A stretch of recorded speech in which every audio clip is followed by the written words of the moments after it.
Hello everyone, welcome to Nsmart classes. So again we are back with the botany sessions, right? So हम लोग क्या करेंगे बच्चों, आज एक नया चैप्टर करेंगे और एक सेशन में वो हो जाएगा. What chapter is this? Last हम लोग कहाँ तक किए थे? लास्ट हम लोग किए थे सेल तक. तो आज हम लोग करेंगे cell cycle, cell division, right? So as you all know this is a very important chapter for NEET, right? क्योंकि यहाँ से क्वेश्चंस आता है नॉर्मल जो थ्योरी बेस्ड जो क्वेश्चंस हैं, थोड़े छोटे छोटे कैलकुलेशंस वाले क्वेश्चंस आते हैं. मोस्ट इंपॉर्टेंटली जो डायग्राम्स हैं उसका लेबलिंग एंड उससे भी ज्यादा मैं इंपॉर्टेंट बोलूंगी जो उसका आपका आइडेंटिफिकेशन है कि एक स्टेज का फोटो दिया रहेगा, फिर आपको उस स्टेज को आइडेंटिफाई करना है. तो ऐसा टाइप ऑफ क्वेश्चन जनरली इस चैप्टर से कॉमन है, right? So let's start with the chapter children. So सबसे पहले क्या है देखिए बच्चों, the types of cell division. So types of cell division में क्या क्या है? एमाइटोसिस है, माइटोसिस है एंड मियोसिस है. तो ये तो सेल डिवीजन हुआ, बट चैप्टर का नाम क्या है? चैप्टर का नाम है cell cycle and cell division, right? तो सेल साइकिल इसका मतलब क्या है? जहां से स्टार्ट हो रहा है वहीं पे आके खत्म होगा. So this basically cell division जो है हम लोग इसको बोल सकते हैं दिस इज अ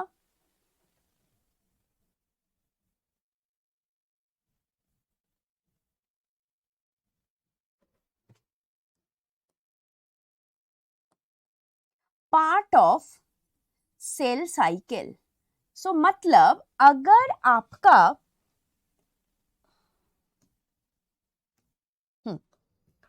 अगर आपका सेल साइकिल पूरा ये है, ओके, पूरा ये है, सेल डिवीजन जो है, सेल डिवीजन वाला part will be a certain portion of it. यहाँ पे सेल डिवाइड करेगा ये जो स्टेज है. और बाकी हम लोग क्या बोल सकते हैं फिर इसको हम लोग बोल सकते हैं प्रिपरेटरी फेज, कि प्रिपेयर करेगा. सो इस प्रिपरेटरी फेज को क्या बोला जाता है बच्चों? इस प्रिपरेटरी फेज को बोला जाता है आपका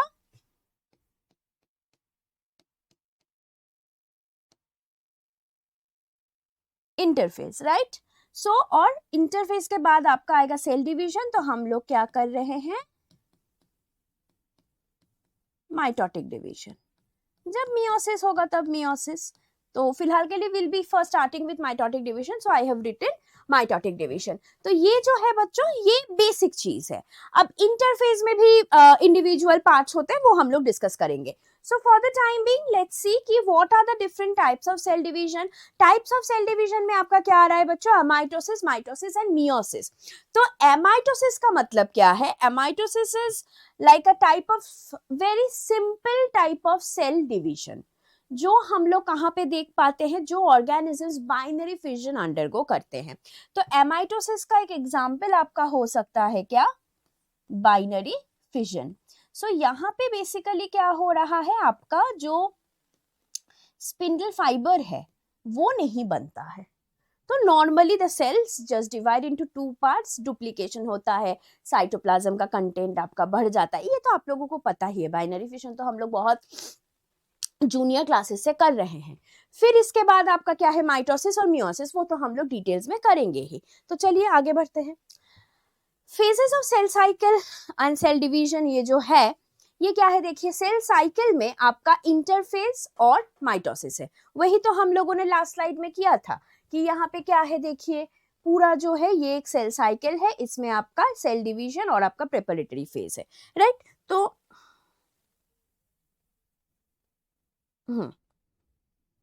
तो हम लोग यहाँ पे क्या देखेंगे कि सेल साइकिल में क्या क्या पार्ट्स होता है. Interface and mitosis, right?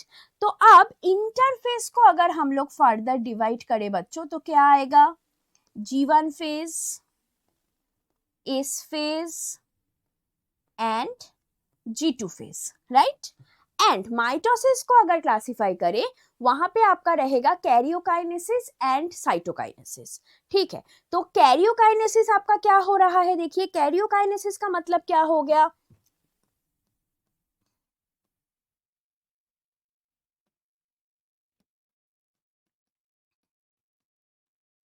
Nuclear division. Carry on माने न्यूक्लियस. तो वो डिवाइड कर रहा है, कैरियोकाइनेसिस। साइटोकाइनेसिस का मतलब क्या हो गया, cytoplasmic division. Okay, this is very simple. Cytoplasm आपका डिवाइड कर रहा है, साइटोकाइनेसिस। न्यूक्लियर डिवीजन में फिर तो कैरियोकाइनेसिस हुआ ना, तो कैरियोकाइनेसिस में फर्दर क्या स्टेजेस है आपके, prophase, metaphase, anaphase and telophase. So मतलब जो आपका सेल डिवाइड कर रहा है, फर्स्ट उसमें न्यूक्लियर डिवीजन होगा, फिर जाके उसमें आपका साइटोप्लाज्मिक डिवीजन होगा, resulting in formation of the daughter cells. ठीक है, तो चलिए नेक्स्ट क्या है, नेक्स्ट है ये जो हम लोग माइटोसिस वाला जो मैंने वहां पे ड्रॉ किया था, इंटरफेस किया था ना, तो इंटरफेस में we know that G1 phase है, S फेज है एंड G2 फेज है। यहाँ पे एक G0 फेज लिखा हुआ है, वो बाद में बताती हूँ। उसमें आपका क्या आ रहा है, उसके बाद आपका आ रहा है माइटोसिस, जहाँ पे सेल आपका डिवाइड करेगा और इसी में ही कैरियोकाइनेसिस और साइटोकाइनेसिस होगा। ठीक है, तो G1 फेज का नाम देखिए क्या दिया हुआ है, gap 1, G2 is gap 2 and S phase is synthesis phase. तो क्या सिंथेसिस हो रहा है, डीएनए हो रहा है, but not only DNA, DNA के अलावा भी कुछ और चीजें यहाँ पे सिंथेसाइज होता है। गैप 1 और गैप 2 क्यों बोला जा रहा है, not only gap 1 and gap 2, इसको लाइक माने क्या बोले, मेजर स्टेप्स हम लोग कंसिडर कर सकते हैं। गैप मतलब कि जस्ट ऐसे ही है वैसा नहीं है, बिकॉज G1 फेज जो है, G1 फेज में S फेज के लिए जो जो चाहिए सब वहां पे आपका रेडी होगा। G2 फेज में माइटोसिस के लिए जो जो चाहिए सब आपका रेडी होगा। फिर सेल आपका G1 में ग्रो करेगा, cytoplasmic growth is very much important, otherwise cell जब डिवाइड करेगा डॉटर सेल्स तो विथ जेनरेशन साइज वाइज आपका छोटा होता जाएगा, तो वैसा तो पॉसिबल नहीं है। That is why growth is very important in any kind of cell division, whether it is amitosis, mitosis और व्हाटएवर इट इज, राइट। तो ये हो गया, तो ये सारे आपके स्टेजेस, तो इन तीनों को मिला के आपका इंटरफेस है। तो चलिए नेक्स्ट देखते हैं, सॉरी, हाँ देखिए, इंटरफेस के सेल का एक ये पिक्चर है। तो इंटरफेस के एक सेल का पिक्चर है, लाइक ये हम लोग बोल सकते हैं कि ये G1 का नहीं है। इंटरफेस मतलब तो overall, so this is basically we can consider कि आपका एस फेज भी हो ही गया है। क्यों मैं ऐसा बोल रही हूँ, बिकॉज यहाँ पे देखिए सेंट्रियोल 2 प्रेजेंट है। नॉर्मली सेल में कितने सेंट्रियोल्स हैं, लाइक दो सेंट्रियोल्स, मतलब this is one pair, this is one pair. Centriole तो जनरली ही पेयर में ही प्रेजेंट रहता है। सो यहाँ पे आपके डुप्लीकेटेड फॉर्म में प्रेजेंट है, तो डुप्लीकेशन ऑफ सेंट्रियोल्स आकर in the S phase. So of course ये जो सेल का फिगर है ये एस फेज के बाद वाला ही होगा, तो वी कैन कंसिडर ये G2 का है। तो लाइक ये जो हो रहा है यहाँ पे देखिए क्रोमैटिन फाइबर्स के फॉर्म में है, दिस इज वेरी इंपॉर्टेंट। पूरे इंटरफेस जो ड्यूरेशन है उसमें अगर आप लोग माइक्रोस्कोप के नीचे रख के देखोगे तो यू विल फाइंड दैट आपका जो व्यू है वो ऐसा ही है, thread like, chromatin fibres like. Normally जो हम लोग क्रोमोसोम को देखते हैं वैसा वो दिखेगा नहीं, बट हम लोग ऐसा क्या करते हैं कि फॉर द काउंटिंग पर्पस, जैसे छोटे छोटे न्यूमेरिकल्स आते हैं ना, तो काउंटिंग पर्पस के लिए क्या होता है, हम लोग नॉर्मल जो क्रोमोसोम का फिगर होता है वैसे बना देते हैं, है ना। तो चलिए यहाँ पे मैं आप लोगों को एक चीज बता देती हूँ कि ये हम लोगों को लगेगा भी माइटोसिस में। तो यहाँ पे जैसे फर्स्ट हम लोग डीएनए के बारे में बात कर रहे हैं, मान लीजिए ये एक क्रोमोसोम है, ठीक है। अब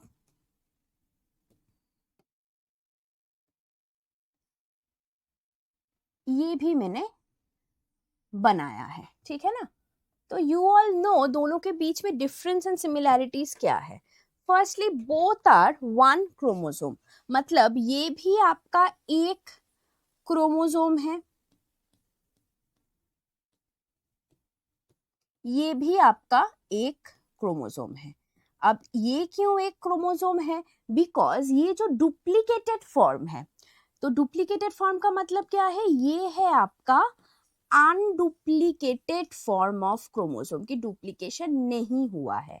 सो G1 फेज में तो क्रोमैटिन फाइबर्स के जैसा दिखता है ना। तो G1 फेज में अगर क्रोमैटिन फाइबर्स के जैसा दिखेगा, but we want to actually count the number of chromosome और डीएनए कंटेंट हम लोगों को जानना है।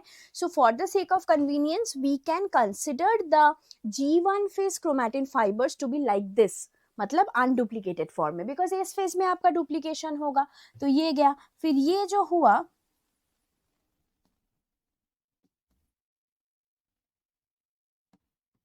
ये आपका डुप्लीकेटेड हुआ, ठीक है। तो यहाँ पे देखिए ये दो जो है these are the sister chromatids, okay.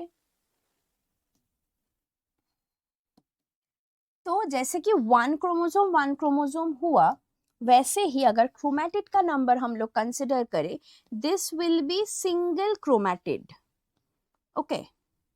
ये सेल चैप्टर में हम लोग डिस्कस किए थे ना, this is one arm, this is another arm. So basically there are two arms which constitute a single chromatid. यहाँ पे आपका क्या होगा, this is one chromatid, this is another chromatid. मतलब क्या है आपका two chromatids, ठीक है। ये समझ में आ गया ना बच्चों, two chromatids, क्लियर। नेक्स्ट और एक जो पूछा जाता है दैट इज डीएनए कंटेंट। तो नॉर्मली जब एक G1 फेस के सेल को हम लोग कंसिडर करते हैं, उसमें डीएनए कंटेंट जो स्टैंडर्ड है कि जो भी आपका क्रोमोसोम नंबर हो, डीएनए कंटेंट जो होगा उसको हम लोग स्टैंडर्डाइज में कंसिडर करते हैं 2C, ओके। तो फिर ये जो यहाँ पे हुआ, इसका डीएनए कंटेंट क्या हो जाएगा, ये तो डुप्लीकेट कर चुका है, यस और नो। तो इसका डीएनए कंटेंट आपका क्या हो गया, 4C। तो ये जो हम लोगों ने यहाँ पे बच्चों कैलकुलेशन कर लिया, this will help you further to calculate the DNA content, chromosome number, chromatid number content का, जब हम लोग डिफरेंट स्टेजेस करेंगे both in mitosis and in meiosis, ठीक है ना। तो ये वाला क्लियर हो गया बच्चों, ठीक है। चलिए नेक्स्ट हम लोग जाते हैं नेक्स्ट पार्ट पे, जो डिफरेंट जो स्टेजेस है उसके बारे में है। यहाँ पे ऑलरेडी मैंने वर्बली बता ही दिया, एक बार देख लेते हैं। G1 फेज में क्या है, जो भी आपके रॉ मटेरियल्स एस फेज के लिए लगेगा, जैसे सबसे इंपॉर्टेंट देखिए accumulation of DNA base units, मतलब न्यूक्लियोटाइड्स को बनाना है। क्यों, डीएनए रेप्लिकेशन में तो नया डीएनए बनेगा, उसके लिए न्यूक्लियोटाइड्स चाहिए, तो पहले से ही तो उसको आपको रेडी करके रखना पड़ेगा, तो वो G1 फेज में हो रहा है। The cell grows in size, enzymes आपका बनता है जो जो लगेगा, तो ये सब हो रहा है। G0 बाद में बताऊंगी। एस फेज जो है, एस फेज में सबसे पहले जो है आपका डीएनए रेप्लिकेशन हो रहा है, okay. Duplication of chromosome, not chromosome number, duplication of chromosome हो रहा है, जो अभी हम लोगों ने देखा। तो अब देखिए डुप्लीकेशन ऑफ क्रोमोसोम लिखने से बेटर मैं तो बोलूंगी कि आप लोग लिखिए कि डीएनए रेप्लिकेशन, ये बेटर होगा। डीएनए रेप्लिकेशन जो है, जो यहाँ पे फर्स्ट पॉइंट में लिखा हुआ है, वो आपका better, like to understand, okay, to give a clarity, DNA replication will be a much better term. Nucleosomes you all know, DNA के साथ हिस्टोन प्रोटीन का जो होता है, तो अब देखिए हिस्टोन प्रोटीन सिंथेसिस भी यहाँ पे हो रहा है, जो मैंने बोला कि अपार्ट फ्रॉम डीएनए और भी कुछ आपका यहाँ पे सिंथेसिस होगा, विच इज हिस्टोन प्रोटीन। तो हिस्टोन प्रोटीन जो है बच्चों, वो क्यों सिंथेसाइज होगा, क्योंकि एक अगर न्यूक्लियोसोम को बनाना है, न्यूक्लियोसोम क्यों बनता है, आप लोग 12th में करते हो, न्यूक्लियोसोम इसीलिए बनता है सो दैट कि आपका जो व्हाट शुड आई से, लाइक पैकेजिंग जो है वो आपका प्रॉपरली हो पाए। सो what is DNA and what is this histone protein. So basically ये जो हिस्टोन प्रोटीन है, हिस्टोन प्रोटीन के सराउंडिंग में ही आपका डीएनए रैप करता है, ओके। सो डीएनए रैप करता है, तो अगर डीएनए का अमाउंट बढ़ेगा, हिस्टोन प्रोटीन्स के अमाउंट को भी बढ़ाना पड़ेगा, obviously, right? So histone protein के DNA को अगर बढ़ाना पड़ेगा, then in that case you have to synthesize the histone protein that will occur in the S phase. Apart from that, already in the last slide what did I mention, centriole duplication जो है that also occurs in S phase. अब आते हैं G2 में। G2 में जो भी mitotic specific proteins हैं, RNA subunits, microtubule, storage of energy, सब होगा जो माइटोसिस के लिए लगेगा, because cell division तो energy dependent process है, तो एनर्जी का भी तो आप लोगों को लाइक सेल्स को ध्यान रखना पड़ेगा कि कितना क्या एनर्जी है, कितना क्या बना के रखना है, and all this thing, so that is happening. अब आते हैं नेक्स्ट जो है बच्चों G0 फेज जो है। G0 में पहले आप लोगों को थोड़ा बता देती हूँ, फिर माइटोसिस के स्टेजेस को देखेंगे। तो G0 phase is basically what, that is a resting phase of the cell. But resting phase हम लोग बोलते हैं, इसका मतलब ये नहीं कि सेल सो रहा है, बिल्कुल नहीं, मतलब है कि cell is not going to divide anymore, cells are metabolically active, जो उसका फंक्शन है वो परफॉर्म, वो डेफिनेटली कर रहा है अच्छे से, but it is not going to divide. अब कुछ सेल्स हैं बच्चों जो कभी और डिवाइड नहीं करेगा, जैसे न्यूरॉन्स, आफ्टर द बर्थ वो डिवाइड नहीं कर रहा है because like it has permanently entered into the G0 phase, which is also known as the quiescent phase. कुछ सेल्स ऐसे हैं liver cells which can again come back if required. जैसे liver cells हम लोग करते हैं ना कि लिवर को रीजेनरेट कर सकते हैं, कैसे? बिकॉज जब सपोज लिवर के एक पार्ट को हम लोग काट के बाहर निकाल रहे हैं फॉर लाइक एनी ऑपरेशन और एनी इन्फेक्शन व्हाटएवर, तो वो जो लॉस्ट सेल्स है दैट कैन बी रीजेनरेटेड. कैसे? Liver cells are present in the G0 phase. जब वो देखेगा कि नहीं अभी मुझे डिवाइड करना है, द बॉडी रिक्वायर्स दिस, तब वो क्या करेगा, G0 फेज से फिर से G1 फेज में वापस आएगा and it will continue the cycle till required. फिर उसके बाद वो वापस G0 में चला जाएगा. चला जाएगा का मतलब क्या? ऐसे थोड़ी ना बॉडी में G1 फेज के लिए ये जगह है, G0 फेज के लिए चला जाएगा का मतलब इट्स जो स्टेटस ऑफ द सेल है वो आपका चेंज हो जाएगा. मतलब क्या? अब वो डिवाइड कर रहा है, G0 फेज में चले जाने का मतलब है कि now it will not divide unless further required. समझ में आ गया? तो ये आपका G0 हो गया. ठीक है ना? चलिए अब हम लोग वापस जाते हैं जो हम लोगों के स्टेज इवेंट्स ऑफ जो माइटोसिस है. तो देखिए इवेंट्स ऑफ माइटोसिस में सबसे पहले आपका इंटरफेज है. इंटरफेज तो ऑलरेडी वी डिस्कस्ड, राइट? अब आते हैं प्रोफेज में. So as you can see here there are how many chromosomes, 1 2 3 4. So prophase में हम लोगों को दिख रहा है कि 4 क्रोमोसोम्स है. बिकॉज वाई दिख रहा है? ये एक्चुअल में दिखेगा माइक्रोस्कोप के नीचे. इंटरफेस वाला for the sake of convenience हम लोग बनाते हैं कि हाँ ठीक है चलो काउंट करना है तो वैसे क्रोमैटिन थ्रेड के फॉर्म में रहेगा, तो it will not be convenient. But actually under the microscope from prophase आप लोग ऐसे क्रोमोसोम को देख पाओगे. Metaphase chromosomes being the most prominent and easy to count, right? तो अब ये जो प्रोफेज है, प्रोफेज में देखिए सबसे पहले आपका जो क्रोमैटिन फाइबर्स हैं they begin to condense to form the chromosome structure. Okay, nuclear membrane जो है वो आपका डिसॉल्व होना स्टार्ट हो जाता है. It will break down the nuclear membrane. The centrioles जो डुप्लीकेटेड फॉर्म में माने दो प्रेजेंट थे ना, 2 pairs of centrioles, they will start to move towards to the opposite poles and they will start to form the spindle fibres. Okay, begin होगा by late prophase. Spindle fibre formation आपका start हो जाएगा. Then the nucleolus disappears, all the organelles become like invisible. Because invisible मतलब microscope के नीचे invisible. So basically what is the main motto? We need to divide the nucleus. So if we want to divide the nucleus, first we need to break down the nucleus, then only we can divide and form a new nucleus. 2 nuclei we can form and then वो present रहेगा. समझ में आ रहा है? अगर किसी चीज को आप लोगों को नए तरीके से और एक कॉपी उसका बनाना है, so first what you need to do? First I need to break that thing. Okay, so break करने के लिए क्या है, उसका जो बाउंड्री है उसको मुझे डिसॉल्व करना पड़ेगा. तो वही हुआ. फिर मेटाफेज में क्या हो रहा है? देखिए मेटाफेज में the chromosomes align at the equatorial plate. Align at the equatorial plate ये जो हुआ, नॉट ओनली दैट और एल्स आपका क्या हो रहा है, the spindle fibres attach to the centromere. Okay, centromere क्या था बच्चों? जो प्राइमरी कॉन्स्ट्रिक्शन ऑफ क्रोमोसोम है. So what is basically happening, as you can see here, you can see that the spindle fibers are attaching to the centromere, right? ऐसे attach हो रहा है ना, राइट? तो कहाँ पे पर्टिकुलरली अटैच हो रहा है ये हम लोग सेल चैप्टर में डिस्कस करते हैं. कहाँ पे हो रहा है? काइनेटोकोर जो प्रोटीन कॉम्प्लेक्स प्रेजेंट है सेंट्रोमियर में, if you remember that like this, कि suppose this is your duplicated chromosome and here there will be kinetochore protein complex. तो इसके साथ ही आपका स्पिंडल फाइबर का अटैचमेंट होगा. This is a very important point and very important for NEET. Okay, anaphase में क्या होगा? एनाफेज में अभी क्या सिचुएशन है? The chromosomes are aligned at the equatorial plate. The spindle fibers have attached to the kinetochore protein complex in the centromere. Each chromosome 2 side से आपके attached है, ये दिख ही रहा है दोनों पोल में. अब एनाफेज में क्या होगा? The sister chromatids will separate because there will be a pulling effect.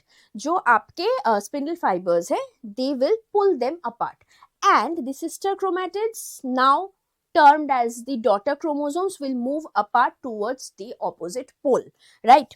तो ये जो हुआ देखिए अभी क्या सिचुएशन हो गया, ये ब्रेक हो गया है बीच से and they are shifting. So here one point you have to remember. यहाँ पे मैंने क्या बोला, 4 क्रोमोसोम है वो तो दिख ही रहा है, 4 डुप्लीकेटेड क्रोमोसोम है. यहाँ पे भी 4 है, बट यहाँ पे क्या 4 बोल सकते हैं, ये कैसा फॉर्म है, ये तो ऐसे वाले क्रोमोसोम का फॉर्म हो गया है ना. सो ये तो इंडिविजुअली आपके 2 बन गए. पहले जब ऐसा था इसको हम लोग 1 कंसिडर कर रहे हैं, बट जब ये आपका अलग हो जाएगा तब तो इसको एक नहीं कंसिडर कर सकते, तब तो उसको इंडिविजुअल डॉटर क्रोमोसोम्स के तौर पे हम लोगों को कंसिडर करना पड़ेगा. तब वो क्या हो गया, this is 1 chromosome, this is another chromosome, that is now there are 2 chromosome. So basically हम लोग 4 क्रोमोसोम्स देखे थे प्रोफेज में, एनाफेज में आके that chromosome number duplicates, sorry doubles. Okay, so from 4 it becomes 8, right? So now does the DNA content also change? Definitely not. DNA content यहाँ पे भी जो था यहाँ पे भी वही रहेगा, because DNA तो increase या decrease कुछ नहीं हो रहा है. क्रोमोसोम का नंबर क्यों आपका डबल हो जा रहा है, because the duplicated chromosomes separate into individual chromosomes. Sister chromatids अलग हो जा रहा है, that is why. Okay, so hope you got the point, right. Next आपका होगा टेलोफेज. तो टेलोफेज में देखिए बाय द मिड टेलोफेज ही आपका जो फरोइंग है from the periphery, as we are discussing this about animal cell. Why? Because centrioles present है. प्लांट सेल में थोड़ी ना सेंट्रियोल्स रहता है. प्लांट सेल में भी प्रोसेस सेम ही है, only centriole is absent, so other microtubule organizing centers will be there from where the spindle fibers will form, right? तो ये हो गया. तो टेलोफेज में आपका क्या हो रहा है, ऐसे फरोइंग हो रहा है. तो ठीक है, फरोइंग हो रहा है, but the furrowing has not yet completed and the 2 daughter cells haven't yet formed. But what has happened here, as the chromosomes have shifted towards opposite poles in equal numbers, now the nuclear envelope जो है, nuclear membrane जो है, that reappears. Then धीरे धीरे आपके जो organelles है वो फिर से विजिबल होने लगते हैं. Nucleolus has appeared. So basically telophase को हम लोग बोल सकते हैं ऑपोजिट ऑफ प्रोफेज. ये क्वेश्चन आता है, और vice versa. Prophase and telophase के जो इवेंट्स हैं they are just opposite. Prophase में सब कुछ डिसॉल्व हो जा रहा है, ब्रेक डाउन हो जा रहा है, देन आपका जो क्रोमोसोम्स बन रहा है, chromatin fibres are getting condensed to form the chromosomes. But telophase में क्या हो रहा है, जस्ट ऑपोजिट. न्यूक्लियर मेम्ब्रेन जो है वो आपका रीअपियर करने लगा है. फिर जो आपके क्रोमोसोम्स थे वो धीरे धीरे क्रोमैटिन फाइबर्स बन जा रहा है. देखिए, ठीक है ना. तो ये वाला चीज है. साइटोकाइनेसिस में जाके as you can see the furrowing has completed and now we have 2 daughter cells. So like as we can still count the number of chromosomes here because they are still having that structure. For the sake of our convenience हम लोग तो normal chromosome ही बनाएंगे, that is okay. 4 है, वहां पे भी 4 है, मतलब ये एक डॉटर सेल में जाएगा, वो एक डॉटर सेल में जाएगा, तो 4 यहाँ पे गया, 4 वहां पे गया. That is why we consider mitosis to be N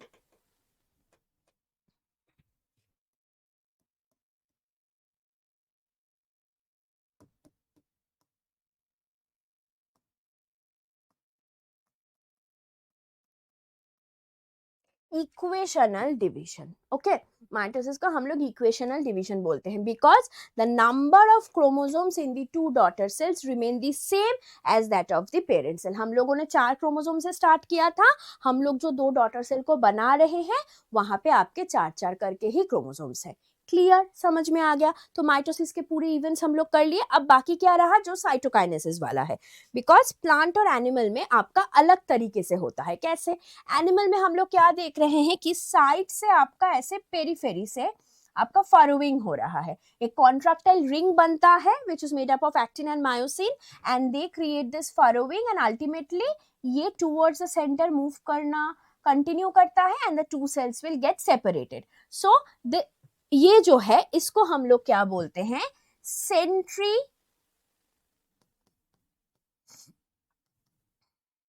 petal cytokinesis. Okay, plant cell में क्या होगा, प्लांट सेल में बीच में एक सेल प्लेट फॉर्मेशन होगा. तो सेल प्लेट फॉर्मेशन में कौन हेल्प करता है, गोल्गी से बने हुए vesicles which carries the components of the cell plate जो अल्टीमेटली सेल वॉल को बनाएगा. तो वैसे करके एक सेल प्लेट आपका बनता है at the centre. The cell plate forms at the centre and it moves towards the periphery. Okay, it is growing towards the periphery and dividing the cells into two माने mother cell into two daughter cell. तो as it is moving away from the center, we term this cytokinesis to be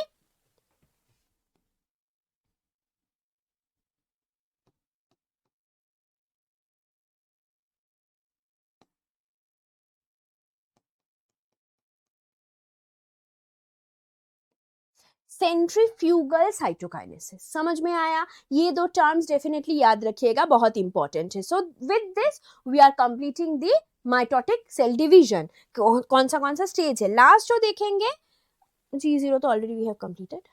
हाँ, ये देखिए NCERT का diagram है. Identification, labelling, जो कुछ भी है बहुत अच्छे से देख के जाइएगा. स्पेसिफिकली मैं बोलूंगी ये वाला जो फिगर है, दिस फिगर को आप लोग बहुत अच्छे से देखिएगा, ठीक है? क्योंकि ये फिगर का बने आइडेंटिफिकेशन क्या होगा? Transition to metaphase. If you either choose the option prophase और मेटाफेज तब आपका गलत हो जाएगा. This is transition to metaphase वाला, तो ये बहुत इंपॉर्टेंट है. नेक्स्ट चलिए, माइटोसिस का जो सिग्निफिकेंस है, सिग्निफिकेंस में क्या है? माइटोसिस तो डॉटर सेल्स लाइक कोई भी बॉडी सेल्स में आपका माइटोसिस होगा. कोई भी आपका इंजुरी हुआ है वहां पे रीजेनरेशन जो करना है वो माइटोसिस करेगा. प्लांट में ग्रोथ के लिए ऑफ कोर्स हेल्प करेगा, क्योंकि जो लाइक क्या बोलते हैं मेरिस्टेमेटिक टिश्यूज जो है वो तो माइटोसिस ही अंडरगो करेंगे. Root apical meristem, shoot apical meristem, तो वो होगा. सो ये सब आपके हैं जो माइटोसिस के सिग्निफिकेंस है. Now this chart which I was talking about, so this chart is basically what, as you can see, G1 phase में we started with 4 chromosomes which were looking like this. I'm not going to draw the 4, ऐसे एक ही बना रही हूँ. 4 number of chromatids के लिए भी क्या होगा? 4 ही होगा ना. ये अगर है 4, ऐसे अगर 4 क्रोमोसोम्स, चलो एक बना देती हूँ, इजी होगा आप लोगों के लिए. ऐसे अगर 4 क्रोमोसोम्स हैं तो ऑब्वियसली, एक सेकेंड,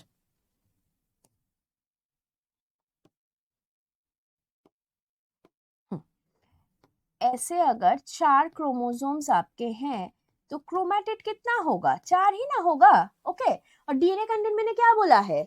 2C से ही हम लोग उसको स्टैंडर्ड कंसिडर करके 2C करते हैं, बिकॉज ये जो 4 है this is the 2N content of the cell, diploid cell, right? तो ये गया.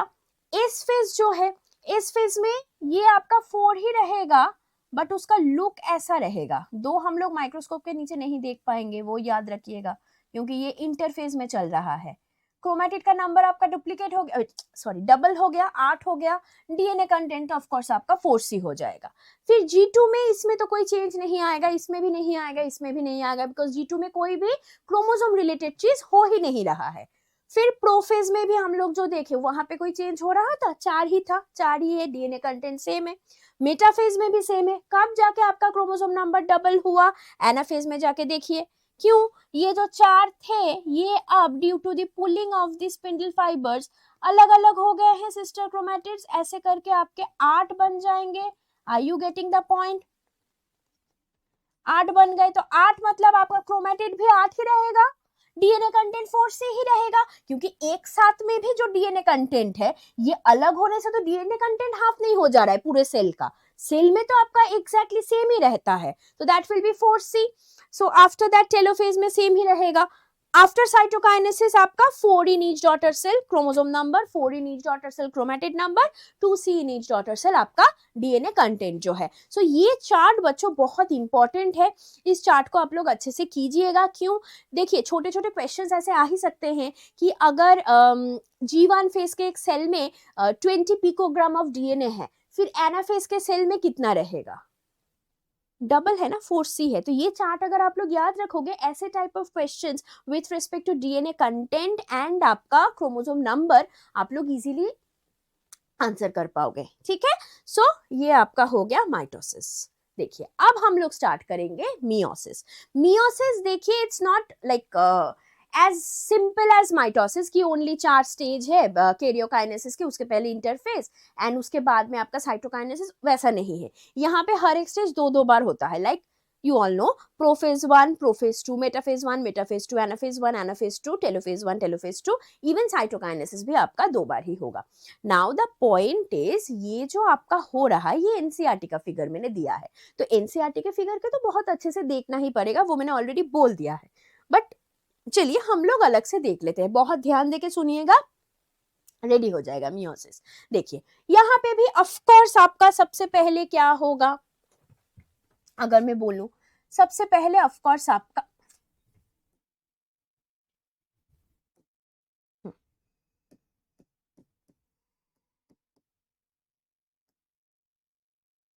इंटरफेज होगा।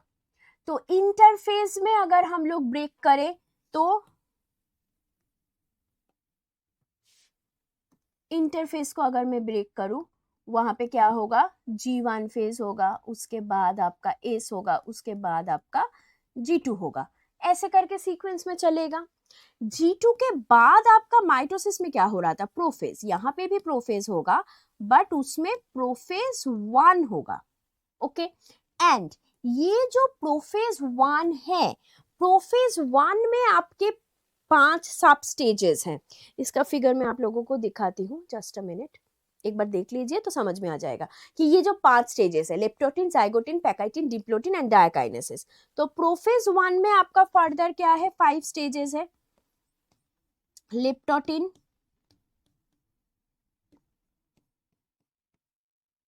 Zygotene,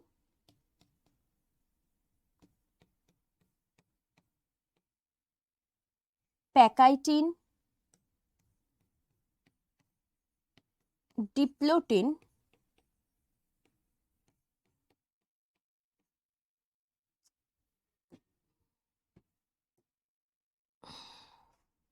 and diakinesis. ये आपका क्या हो गया, प्रोफेज 1 के स्टेजेस हो गए।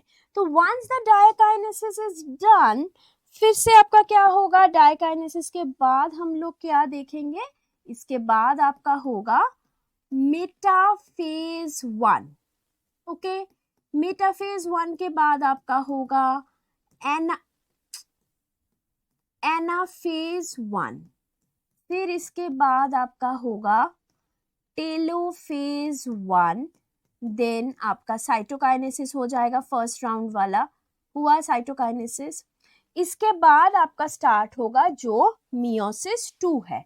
मियोसिस 2 में, बिफोर मियोसिस 2 यहाँ पे एक शॉर्ट ट्रांजिटरी फेज रहता है जिसको हम लोग बोलते हैं इंटर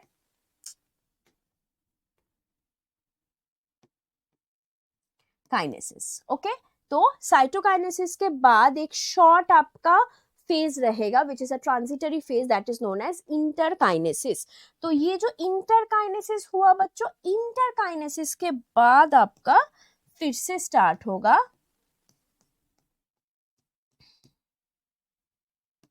प्रोफेज 2,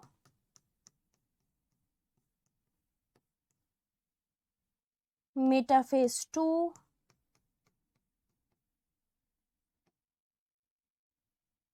एनाफेज 2,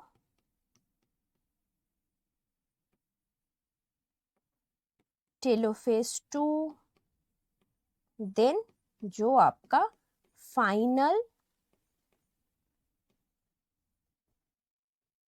साइटोकाइनेसिस है। तो ये आपका पूरा जो मियोसिस में इतने स्टेजेस है, देख के घबराइए मत, क्योंकि ये जो आपका मियोसिस 2 है which is starting from here, this is exactly this is meiosis 2 and यहां से लेके पूरा ये वाला पार्ट एंड यहां तक आपका है मियोसिस 1, और ये तो आपका इंटरफेस है, पहले मैंने बताया। ये जो मियोसिस 2 है ना बच्चों, meiosis 2 is also known as equational division. अभी मैंने किसके लिए ये बताया, इक्वेशनल डिवीजन है, माइटोसिस के लिए बताया ना। तो ये जो मियोसिस 2 है ये exactly similar to that of mitosis है। मियोसिस 1 जो है वो थोड़ा अलग है, ठीक है। तो चलिए हम लोग देख लेते हैं। अब firstly before starting the stages एक कुछ इंपॉर्टेंट पॉइंट्स मैं पहले आप लोगों को बता देती हूँ। ये मियोसिस हो रहा है, देखिए माइटोसिस जो है वो डिप्लॉइड सेल में भी हो सकता है, हैप्लॉइड सेल में भी हो सकता है, ठीक है ना, बिकॉज वो इक्वेशनल है। 2n से स्टार्ट करेगा तो 2n डॉटर सेल बनाएगा, n से स्टार्ट करेगा तो n वाले डॉटर सेल्स बनाएंगे। इन केस ऑफ मियोसिस 2n में ही होगा, डिप्लॉइड में क्योंकि वो हाफ होता है, ये आप लोगों को पता है ना। जो मियोसिस आपका होगा, meiosis is a reductional division, कि हम लोग अगर 2n से स्टार्ट करेंगे, जब तक आपका मियोसिस कंप्लीट होगा डॉटर सेल्स में n रहेगा, that is haploid. So if we start from a cell which is having 20 chromosomes, the daughter cells will be having 10 chromosomes each. ठीक है, ये एक इंपॉर्टेंट पॉइंट है। तो मतलब आपके हैप्लॉइड सेल्स में मियोसिस नहीं हो सकता है, ये पॉइंट ऑफ डिफरेंस भी हम लोग बोल सकते हैं। Apart from that in mitosis what did we find, we found that 2 daughter cells are formed, right.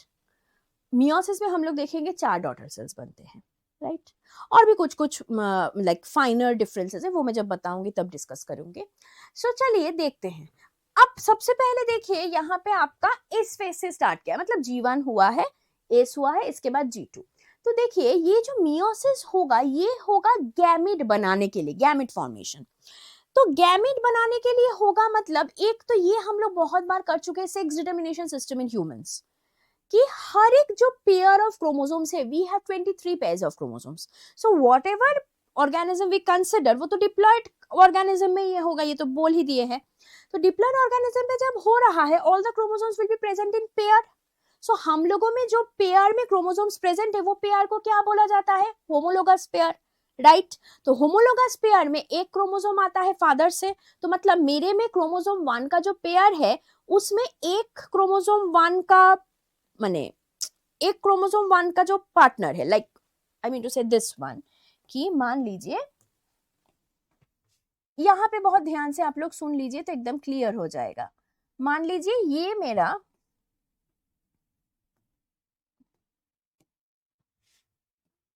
एक क्रोमोसोम का पेयर है। So this pair will be known as what children, this pair will be known as the homologous pair, right.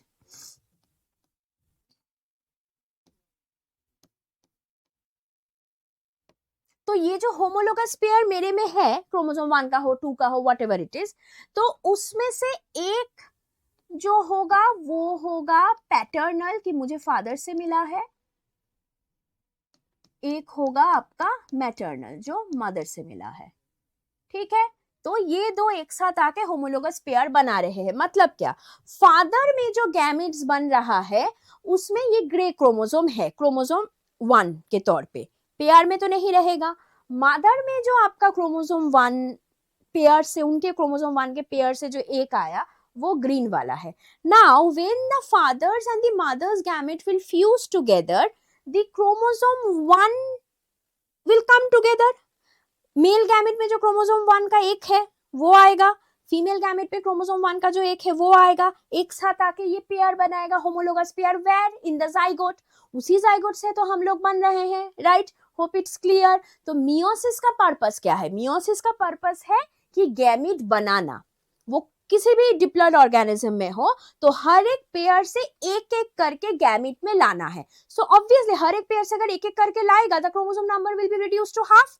That is why ये जो meiosis 1 जो मैंने लिखा है ये आपका हो जा रहा है रिडक्शनल डिवीजन, क्योंकि आफ्टर मियोसिस 1 ओनली आपके 2n से n हो जाता है। क्लियर। तो चलिए मियोसिस के स्टेजेस हम लोग देख लेते हैं। देखिए प्रोफेज 1 में बच्चों क्या होगा, यहां से भी हम लोग देख सकते हैं। प्रोफेज 1 में देखिए ऐसा एक सेल है, you can see there has been pairing. ऐसा वाला पेयरिंग तो माइटोसिस में नहीं चाहिए, वो तो बॉडी सेल में हो रहा है, पेयर होके क्या करेगा। So this pairing of chromosome is very important. तो यहाँ पे पूरे प्रोफेज 1 में जो जो होता है सबको मार्क कर दिया गया है। बट प्रोफेज 1 में व्हाट डिड वी डिस्कस कि there are 5 sub stages, right. तो यहाँ पे देखिए ब्लू और ग्रीन का पेयरिंग हुआ है, ये होमोलोगस है, तो ऐसे करके पेयर किया है। फिर यहाँ पे देखिए कायस्मा बोल के एक चीज लिखा हुआ है, फिर नॉन सिस्टर क्रोमैटिड्स ये सब लिखा हुआ है। सो इसका मतलब क्या हो गया बच्चों,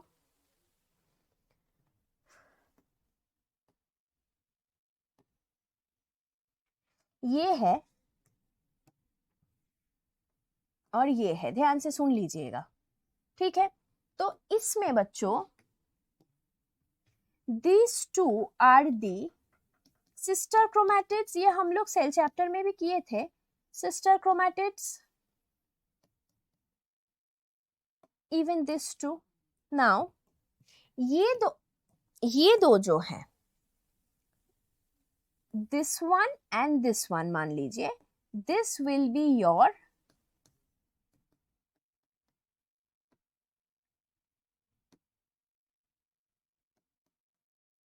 non-sister chromatids. Okay, this will be on non-sister chromatids. So in prophase 1, why there are 5 substages? What is the requirement? Prophase 2 में भी नहीं है, माइटोसिस के प्रोफेज में भी नहीं था. क्यों? यहाँ पे जो प्रोफेज 1 है, यहाँ पे एक बहुत important step will occur. We know that gametes are formed and we know that sexual reproduction में ही आपका गैमेट बनेगा, राइट? एसेक्सुअल में नहीं बनेगा. तो sexual reproduction is the source of variation. तो यहाँ पे उसी वेरिएशन को लाने के लिए आपका क्रॉसिंग ओवर बोल के एक इवेंट होता है. Okay, I think you have heard about it, you have learn. तो क्रॉसिंग ओवर बोल के जो इवेंट होगा, वो क्रॉसिंग ओवर होने के लिए there will be multiple requirements. तो उस रिक्वायरमेंट को फुलफिल करके, क्रॉसिंग ओवर करके, पूरा जो कंप्लीट करके फिर मेटाफेज 1 में जाना, इसके लिए it will require some time. So there are 5 sub stages. कि इस स्टेज में ये वाला पार्ट होगा, फिर उसके बाद it will be followed by this thing, ऐसे करके. समझ में आ गया ना? तो चलिए, तो यहाँ पे हुआ. तो ये जो है ना क्रॉसिंग ओवर, मैंने जो बोला, crossing over is basically what?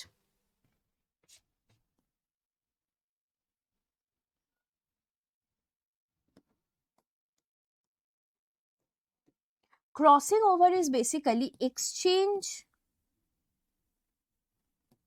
of DNA between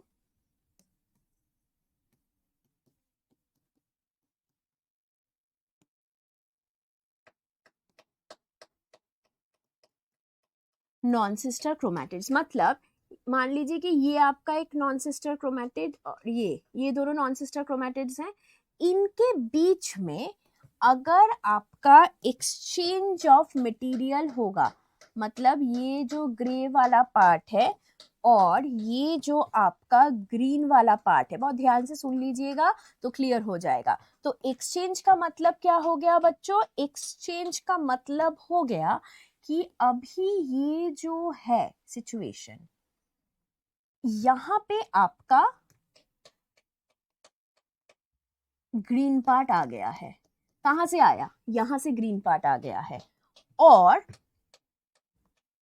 ये जो आपका ग्रीन क्रोमोसोम है, यहां पे आपका ग्रे क्रोमोसोम का ये वाला पार्ट आ गया है. सो ये जो एक्सचेंज हुआ, ऑफ कोर्स ये तो एक नया कॉम्बिनेशन बनाएगा जेनोटाइप का, जेनेटिक जो कॉन्स्टिट्यूशन है, नया चीज बनाएगा. So this is known as crossing over. तो इसको करने के लिए ही हम लोगों को मल्टीपल स्टेजेस लगेगा प्रोफेज 1 में.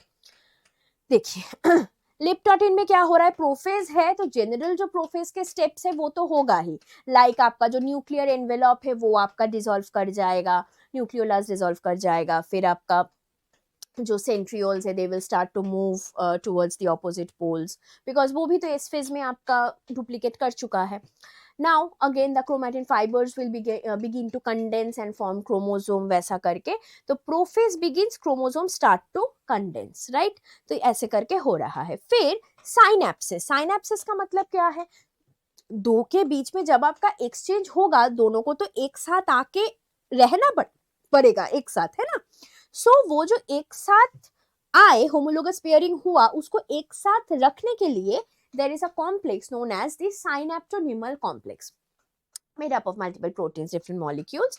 तो आप लोग यहाँ पे देख पाओगे, देखिए इस जगह, यहाँ पे तो बहुत ही क्लियरली है कि ये जो ब्लू एंड रेड है, ब्लू एंड रेड अलग कलर क्यों लिया है? बिकॉज मैंने भी लिया था ना, मैंने ये समझाने के लिए, ये जो होमोलोगस पेयर मुझ में प्रेजेंट है, one chromosome is from father, one chromosome is from mother. Now in my body the gametes are going to be produced. ये सब ह्यूमंस के लिए, कोई डिप्लॉइड ऑर्गेनिज्म के लिए आपका सेम हो रहा है, ठीक है? तो अब ये जो है, here you can C, right, ये जो है ये पूरे क्रोमोसोम में आपका बन जाएगा, दो क्रोमोसोम के बीच में. सी यहाँ पे देखिए, ये जो है पूरा पिंक पार्ट, ये जो है देखिए पूरा पिंक पार्ट, ये पूरा बन चुका है from zygotin, right? Then in the pachytene the most important thing happens, crossing over, जो मैंने अभी आप लोगों को बोला.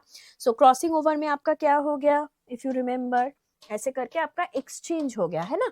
तो एक्सचेंज ऑफ मटेरियल होने वाला है क्रॉसिंग ओवर में. कौन से स्टेज में? ना पैकाइटिन में. यही क्वेश्चन आता है, कौन से स्टेज में आपका क्रॉसिंग ओवर होता है? तो इस स्टेज में होगा कि DNA exchanged bye non sister chromatids, right? ये हो गया. once the crossing over is done, then धीरे धीरे synaptonymal complex will start dissolving except the points where the crossing over has occurred. So how will it look like? It will have a X-shaped structure like this. So this X-shaped structure is known as chiasma. Okay, synapses आपका done हो गया, synaptonymal complex dissolve हो गया, except the points where the two non-sister chromatids were overlapping and exchanging their material. उसको हम लोग बोलेंगे दी कायस्मा. And diakinesis में पूरा ही आपका तब तक पूरा क्रोमैटिन फाइबर्स क्रोमोसोम के फॉर्म में पूरा कंडेंस हो चुका है, आपका जो सेंट्रियोल्स हैं वो मूव अपार्ट कर चुका है, spindle fibre formation has begun, then nuclear membrane has completely broken down and now the two homologous pair के बीच का जो कॉम्प्लेक्स है that is also completely dissolved. Okay, so but the crossing over has occurred. Done. तो ये हो गया. अब इसके बाद जो मैंने बोला वही यहाँ पे है. यहाँ पे क्रॉसिंग ओवर का फिगर दिया हुआ है. As you can see light yellow और डीप येलो के बीच में ये जो एक्सचेंज हुआ है, राइट. तो ये हो गया.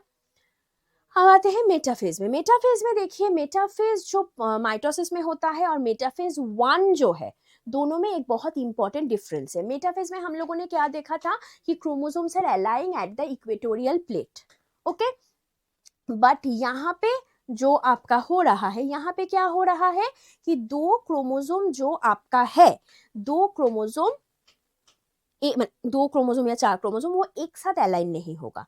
देखिए, पेयर वाइज आपका अलाइन होगा. मतलब क्या, आपके 2 प्लेट्स हैं बेसिकली, इक्वेटोरियल प्लेट में ही अलाइन होगा बट एक सिंगल लाइन में नहीं, 2. तो यहाँ से क्वेश्चन आता है. एंड मेटाफेज में हम लोगों ने क्या देखा था कि मेटाफेज क्रोमोसोम दोनों साइड से स्पिंडल फाइबर से आपका ज्वाइन होता है. यहाँ पे हम लोग क्या देख रहे हैं कि मान लीजिए ये क्रोमोसोम है, ये इस साइड में अटैच होगा, ब्लू जो है ब्लू इस साइड में अटैच होगा. So each chromosome is attached to the centriole on its side by spindle fibre. वहां पे क्या था, 2. तो मतलब अगर ये सीन है, एनाफेज में क्या सिस्टर क्रोमैटिड डिवाइड हो पाएगा? Definitely not. एनाफेज में कैसे डिवाइड होगा? समझ में आ रहा है? ये जो अगर सिचुएशन है कि मान लीजिए, चलिए एक बार मैं आपको बना के दिखा देती हूँ. ये अगर सिचुएशन है कि ये एक आपका क्रोमोसोम है और ये उसका ही माने उसी पेयर का दूसरा वाला है, तो अब यहाँ पे स्पिंडल फाइबर से ज्वाइन है, यहाँ पे स्पिंडल फाइबर से ज्वाइन है. तो जब एनाफेज 1 आएगा, ये डिवीजन तो पॉसिबल ही नहीं है, इजंट इट? ये डिवीजन कैसे आपका पॉसिबल होगा? क्योंकि अटैचमेंट ही तो नहीं है स्पिंडल फाइबर के साथ. तो this entire chromosome will move towards one pole, this entire chromosome will move towards another pole. समझ में आया? ठीक है, चलिए देखिए यहाँ पे क्या हो गया है, डॉटर क्रोमोसोम्स आपके अलग हुए हैं. ठीक है, अच्छा. टेलोफेज में देखिए ऐसे डुप्लीकेटेड फॉर्म में ही था. टेलोफेज 1 में, टेलोफेज जो माइटोसिस में की डुप्लीकेटेड फॉर्म में था क्या? नहीं था ना, ऑलरेडी तब डिवाइड हो चुका था sister chromatid. That is why anaphase में आपका डबल हो जाता है. बट यहाँ पे तो एनाफेज में डबल नहीं हो रहा है. यहाँ पे क्या है, जो 4 क्रोमोसोम था 4 क्रोमोसोम ही है. तो टेलोफेज में ये वाला हो गया. फिर न्यूक्लियर मेम्ब्रेन आपका रीअपियर कर गया, न्यूक्लियर मेम्ब्रेन रिफॉर्म हुआ. अब जो साइटोकाइनेसिस होगा वहां पे देखिए क्रोमोसोम का जो नंबर है, नंबर तो आपका 2 सेल में ये अगर सिचुएशन है 2 है 2 है, तो 2 सेल में आपका 2 हो गया है क्रोमोसोम नंबर. स्टार्ट कहाँ से किए थे? 4. सो 2n से आपका n हो चुका है हैप्लॉइड सेल, इसीलिए मियोसिस 1 को बोला जाता है रिडक्शनल डिवीजन. तो वही हुआ है बच्चों यहाँ पे. क्लियर? डीएनए कंटेंट जो है, डीएनए कंटेंट 4c था ना, इस फेज में 4c हुआ था. तो 4c करके डीएनए कंटेंट जो है, डीएनए कंटेंट भी आपका 2c हो गया, क्योंकि 4 क्रोमोसोम्स में इज इक्वल टू 4c हो रहा है. जब वो 2 में डिवाइड हो जाएगा, 2 डिफरेंट सेल्स में, तब हम लोग उसको क्या बोलेंगे, 2c हो गया है. ठीक है ना? तो 2c का मतलब क्या है? स्टार्ट तो हम लोग 2c से ही किए थे, इस फेज में डुप्लीकेट हुआ था, इसीलिए DNA content got doubled and it became 4c. So ultimately it is coming back to 2c. So if a question comes कि G1 फेज में in a meiotic division 2 picogram of DNA है, तो फिर after meiosis 1 product में कितना रहेगा? उसको 1 picogram मत कर दीजिएगा, 2 पिकोग्राम ही रहेगा. राइट, 2 पिकोग्राम ही आपका रहेगा. एंड डीएनए का नंबर, सॉरी क्रोमोसोम का नंबर जो देगा, वो जो भी दे वो आपका रिड्यूस हो जाएगा. तो वैसा एक टेबल हम लोग करेंगे. तो ये वाला हो गया ना बच्चों. चलिए प्रोफेज टू देखिए 2 सेल में होगा because I have 2 daughter cells. तो प्रोफेज 2 मैंने क्या बोला है, exactly similar to that of mitosis. तो प्रोफेज 2 के पहले क्या एक ट्रांजिटरी फेज आया था विच इज इंटरकाइनेसिस, राइट। तो इंटरकाइनेसिस में क्या होगा, centrioles will duplicate, DNA duplication will not occur. DNA duplication एक ही बार इस फेज में होता है, this is a common mistake that children make. तो ये वाला हो गया। फिर से जो प्रोफेज 2 में nuclear membrane will disappear, nucleolus disappears. देखिए सेंट्रियोल्स आपका दोनों सेल में ऐसे 2 पोल्स में जा रहा है, spindle fibre formation has begin, वो सब हो गया। मेटाफेज में देखिए दोनों सेल में जैसे माइटोसिस के मेटाफेज में होता था वैसे हुआ है, एंड दिस सिंगल प्लेन में है, एक क्रोमोसोम 2 साइड से स्पिंडल फाइबर से अटैच हुआ है। जब आपका सेपरेट होगा तब देखिए डॉटर क्रोमोसोम्स आपका बन गया है कि सिस्टर क्रोमैटिड्स आपका अलग हो गया है, राइट। तो डबल हुआ यहाँ पे फिर से। अब देखिए जो टेलोफेज 2 हुआ यहाँ पे देखिए 2-2 करके है, राइट। जब आपका साइटोप्लाज्मिक डिवीजन हो जाएगा, वो प्लांट में हो या एनिमल में हो, तो 4 डॉटर सेल्स बन गया, ऑल आर हैप्लॉइड। यहाँ पे डीएनए कंटेंट क्या हो जाएगा, 2C से हम लोग स्टार्ट किए थे ना मियोसिस 2। तो यहाँ पे अगर 2C से हम लोग स्टार्ट कर रहे थे, एक बार देख लीजिए ये वाला क्लियर हो जाएगा। हाँ, तो ये क्या है 2C, राइट। तो 2C क्यों है, इसके लिए 2 क्रोमोसोम्स है। अब एनाफेज में जाके 4 क्रोमोसोम हो गया, तब भी आपका 2C ही रहेगा, राइट। एनाफेज 2 में क्लियर, क्योंकि माइटोसिस जैसा है ना, डीएनए कंटेंट में कोई चेंज नहीं आएगा, बट क्रोमोसोम नंबर आपका डबल हो गया है because the sister chromatids have separated. अब 4 इंडिविजुअल ऐसे क्रोमोसोम्स अगर हैं और उसका कंटेंट आपका 2C है, जब ये एक सेल में चला जाएगा, ये सेल में चला जाएगा, तो ईच सेल में आपका क्या हो जाएगा, CC हो जाएगा ना। क्लियर बच्चों, ओके। चलिए, तो ये हम लोगों ने मियोसिस 2 का कर लिया। अब जो इसका चार्ट है ये हम लोग एक बार क्विकली देख लेते हैं। When we are starting with G1 4 chromosome 4 2C normal. इस फेज में क्रोमोसोम नंबर 4 होगा, नंबर ऑफ क्रोमैटिड 8 होगा। क्यों, क्योंकि ये तो आपका यहाँ पे अगर ऐसे हैं 4 क्रोमोसोम, यहाँ पे कैसे हैं, ऐसे हैं, तो डीएनए कंटेंट भी आपका 4C। G2 में there is no change, prophase 1 में there is no change, metaphase 1 में भी देयर इज नो चेंज, यहाँ पे देखिए एनाफेज 1 में भी no change. Why, because chromosome number तो यहाँ पे डुप्लीकेट नहीं करेगा, एज डुप्लीकेटेड क्रोमोसोम वो 2 सेल में जा रहा है, राइट। रिमेंबर टेलोफेज 1 में भी सेम रहेगा because it has not separated yet. Cytokinesis जो फर्स्ट वाला होगा उसमें क्या है, 2 इन ईच सेल, अभी मैंने वो दिखा के एक्सप्लेन कर दिया, hope it's clear everyone. 2 in each cell, ये तो 4 हो जाएगा क्योंकि अभी सिचुएशन क्या है, ऐसा गया है ना, यहाँ पे 4 ऐसा था, राइट, यहाँ पे 4 ऐसा था, ये 2 गया है, तो 2 इन ईच सेल। तो ये अगर होगा 1 2 3 4 4 क्रोमैटिड्स, और डीएनए जो है वो तो 2C हो जाएगा 4C से, तो 2C स्टार्ट किए थे 2C से, ठीक है। तो इसीलिए 2 पिकोग्राम अगर G1 में बोलेगा, आफ्टर मियोसिस 1 भी आपका 2 पिकोग्राम रहेगा। प्रोफेज 2 आपका क्या हुआ, देखिए 2 in each cell, 4 in each cell, 2C in each cell, क्यों, यहां से ही तो स्टार्ट कर रहे हैं। मेटाफेज 2 में सेम रहेगा। एनाफेज 2 माइटोसिस के जैसा है, तो देखिए 4 इन ईच सेल हो गया है, chromatid number will remain same और DNA content will remain same. Telophase 2 में भी सेम आपका रहेगा। आफ्टर साइटोकाइनेसिस क्रोमोसोम नंबर अभी जो है वो क्या हो गया है, 2 हो गया है। तो 2, ये वाला जो 2 है ऐसा है, ये वाला जो 2 है ऐसा है, मतलब ऐसा नहीं हो रहा है कि यहाँ पे मेरा n बन गया, ये मेरा 2n है तो यहाँ पे n/2 बन जा रहा है, ऐसा तो नहीं है ना। ये जो है ये जस्ट आपका सेपरेट हो जा रहा है, इक्वेशनल डिवीजन, मतलब इसको आप लोग माइटोसिस के तौर पे कंसिडर कर लीजिए। So if we are starting mitosis with this, तो each cell will be having 2 chromosome but it will look unduplicated, because again तो ये 2 सेल आपका माइटोसिस में डिवाइड कर सकता है, यहाँ पे नहीं करेगा, यहाँ पे तो गैमिट बन गया है। तो 2 इन ईच सेल और C in each cell, because जब ऐसा सिचुएशन था तब आपका 2C था। अब क्या हो रहा है, ये चला जा रहा है एक सेल में ऐसा ही, और एक आपका चला जा रहा है दूसरे सेल में जो मैंने अभी दिखाया, तो ये आपका CC हो गया, राइट। तो अगर आप लोगों से बोले कि 2 पिकोग्राम G1 में है, आफ्टर मियोसिस 2 ईच सेल में क्या रहेगा, आपका हो गया 1 पिकोग्राम। क्लियर।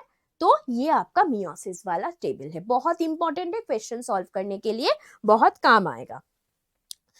तो ये आपका क्या हो गया, सिग्निफिकेंस ऑफ मियोसिस। तो सिग्निफिकेंस क्या है, सबसे पहले आपका जो चीज हम लोग ध्यान में रखते हैं कि गैमीट बनाने के लिए, अब गैमीट्स अगर आपका बनेगा मियोसिस के प्रोसेस के थ्रू, ऑफ कोर्स वहां पे आपका वेरिएशन आएगा, तो अल्टीमेटली जो जाइगोट बनना है आफ्टर सिनगैमी, तो उस जाइगोट में आपका कुछ कुछ चेंजेस आएगा in comparison to the parent, right. तो ये ही मेन सिग्निफिकेंस है।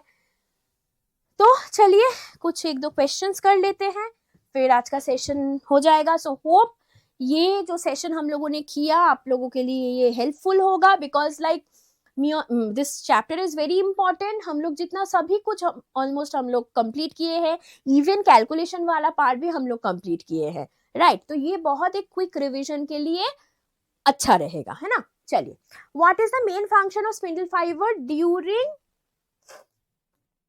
माइटोसिस, नीट 2025 का क्वेश्चन है। स्पिंडल फाइबर क्या करता है, रिपेयर करता है डैमेज डीएनए को, नो। रेगुलेट करता है सेल ग्रोथ को, no. Separate the chromosome, synthesise new DNA, synthesise new DNA तो नहीं करता है, सेपरेट द क्रोमोसोम्स डेफिनेटली करता है स्पिंडल फाइबर्स। और एक क्वेश्चन चलिए देखते हैं नीट 2024 का, failure of segregation of chromatids during cell cycle resulting in the gain or loss of whole set of chromosome in an organism is called aneuploidy। ये गलत है, क्यों मैं बताती हूँ। failure of cytokinesis after anaphase stage of cell division results in the gain or loss of a chromosome is called polyploidy। तो इस case में आपके दोनों स्टेटमेंट ही फॉल्स हैं। अब देखिए ये वाले जो टर्म्स है बच्चों, ये वाले टर्म्स हम लोग जेनेटिक्स में करते हैं, but this question is very much relevant to cell cycle cell division also. सो आप लोग जब फुल सिलेबस के लिए नीट दोगे, ऑब्वियसली वो तो चैप्टर वाइज सबके क्वेश्चंस नहीं आएगा, मिला के ही आएगा। तो इस चैप्टर में मैंने ये दो टर्म्स क्यों मैंने कवर नहीं किया, because it is chapter wise genetics में है।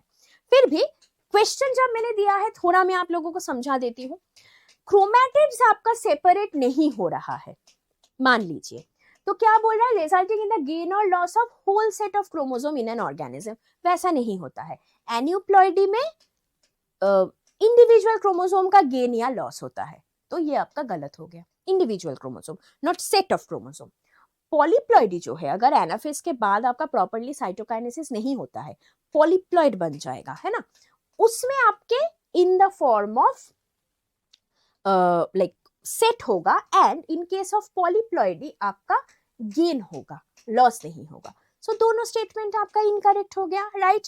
तो ऐसे क्वेश्चंस आ ही सकते हैं, क्लियर। सो बच्चों, सेल साइकिल सेल डिवीजन का सेशन हम लोगों ने कंप्लीट कर लिया। नेक्स्ट जो बॉटनी का क्लास होगा वहां पे will be starting with the plant physiology topics, जहां पे the first topic will be photosynthesis it will take 2 sessions to complete it, so please stay tuned. So आज के क्लास के लिए जो हम लोगों ने जो भी किया है, almost the entire chapter we have covered, जितना डिटेल में हो पाए मुझे लगता है। सो आप लोग बहुत अच्छे से इसको रिवाइज कीजिए, एनसीईआरटी से चार्ट जो मैंने दिया है उसको नोट करके क्वेश्चंस प्रैक्टिस कीजिए, पीवाई की उसके ऊपर फोकस कीजिए, एंड एकदम क्लास के बिगिनिंग में जो मैंने मेंशन किया था डायग्राम्स, आइडेंटिफिकेशन, लेबलिंग, मैं तो बोलूंगी आइडेंटिफिकेशन और भी ज्यादा इंपॉर्टेंट है इस चैप्टर से। एनसीईआरटी में जो भी डायग्राम्स है बहुत अच्छे से हर एक स्टेज का डायग्राम आप लोग देख के जाइएगा, ठीक है। तो आज के लिए यहाँ तक ही रखते हैं, we'll meet again in the next session with the plant physiology topic. Till then, take care of yourself, keep revising and practicing questions. Okay, so bye bye for today. Thank you everyone.